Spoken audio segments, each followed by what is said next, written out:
I heard an interesting phrase at our church service in Geishel on Sunday morning. To live is to change, and to be perfect is to have changed often. Who doesn't aspire to be perfect? The climate and biodiversity crises have plunged us into a significant time of change for every aspect of our lives. Some of us want to embrace this challenge and see the value in making changes in how we consume, how we travel, and how we farm. Change requires us all to accept new information and different ways of doing things. It also requires us to recognise bad advice and bad practice, and to be brave enough to call it out. Irish agriculture has a massive challenge ahead, and while we are making progress in so many ways, we still have some way to go. Productive farming of the future will be about more than just food production. It will require that food is produced in a way that improves water quality, restores biodiversity, cleans our air, and reduces our emissions. Embracing system change is essential, because tinkering around the edges will not suffice. Indeed, how we use and manage our land has been subject to much debate, and this has certainly heated up in recent weeks with increased focus on the EU's nature restoration law.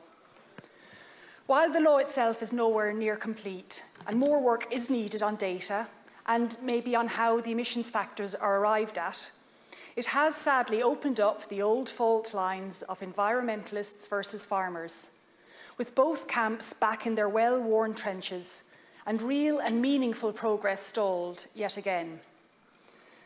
The part of my job I really love is getting out of the office, away from all that noise, and out on the ground, visiting farms across the country and meeting the farmers who are doing things differently, farmers who are way ahead of the curve. Whether it is understanding what real soil health and fertility is, way beyond its chemical components, but the very biological life within, or realising that our relatively simplistic grass model is not resilient to our changing climate, and that multi-species swards with a diversity of root depth and plant types enable pastures to thrive without the need for expensive fertiliser. Or that min and zero-till arable systems work to save money and help protect vital soil biodiversity in a way many farmers would not believe until they see it for themselves. Doing nothing is not an option, yet some would be quite content to do just that.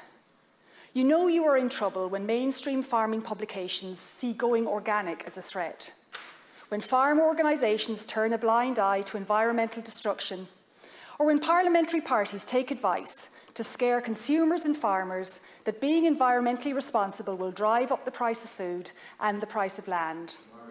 This sort of nonsense needs to be called out.